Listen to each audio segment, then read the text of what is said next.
Hello friends, मैं हूं इमरान। आप देख रहे हैं न्यूज़ इंडिया का डिजिटल प्लेटफॉर्म। रूस यूक्रेन युद्ध को 1 साल से ज़्यादा हो गया है, लेकिन इस युद्ध ने रुकने का नाम नहीं लिया।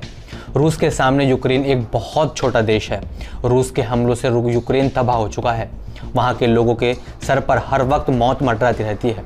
रूस कभी भी यूक्रेन पर हमला कर यूक्रेन को शमशान बना देता है। अभी तक यूक्रेन के लाखों लोगों ने अपनी जान गंवा दी है। किसी ने अपनी माँ को खो दिया तो किसी ने अपने बाप को खो दिया, और यूक्रेन में ये सिलसिला अभी तक चल रहा है। रूस ने यूक्रेन को तबाह करने का पूरा मन बना लिया है। इस युद्ध के चलते सभी देशों ने रूस की आलोचना की और यूक्रेन का साथ दिया। नाटो, अमेरिका, ऑस्ट्रेलिया और G7 के सभी देशों ने यूक्रेन की काफ़ी मदद की। इन देशों ने रूस से लड़ने के लिए यूक्रेन को हर तरीके के हथियार दिए, लेकिन रूस फिर भी यूक्रेन पर हमला करने से बाज नहीं आया। अब इसी बीच यूक्रेन पर एक और हमला किया गया है।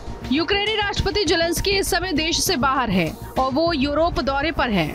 सभी देशों के राष्ट्रपति से मुलाकात कर उनसे मदद मांग रहे हैं, जिससे वो रूस का और डटकर सामना कर सके। जेलेंस्की के इसी यूरोपीय दौरे के दौरान रूस की तरफ से यूक्रेन पर मिसाइलों से हमला किया गया। ये हमला 16 मई यानी आज सुबह ईस्टर्न यूक्रेन के शहर अवदीवका पर किया गया। इस हमले में एक अस्पताल पर मिसाइलें दागी गई। रूस के इस मिसाइल अटैक में 4 लोगों की मौत हो गई, वहीं कुछ लोग घायल भी हुए हैं। जेलेंस्की के यूरोपीय दौरे के दौरान कई देशों ने उन्हें सैन्य सहायता देने का वादा किया। ऐसे में इस हमले के बाद रूस की तरफ से ये बयान दिया गया कि यूक्रेन की मदद करने के बावजूद उन्हें इस युद्ध में कोई फायदा नहीं होगा। रूस के लगातार हमले से यूक्रेन के कई परिवार तबाह हो चुके हैं। यूरोपीय देशों के दौरे के दौरान यूक्रेन के राष्ट्रपति जेलेंस्की ने एक प्रेस कॉन्फ्रेंस के दौरान कहा कि रूस के हमले के दौरान यूक्रेन का समर्थन करने के लिए कीव हमेशा जर्मनी का आभारी रहेगा।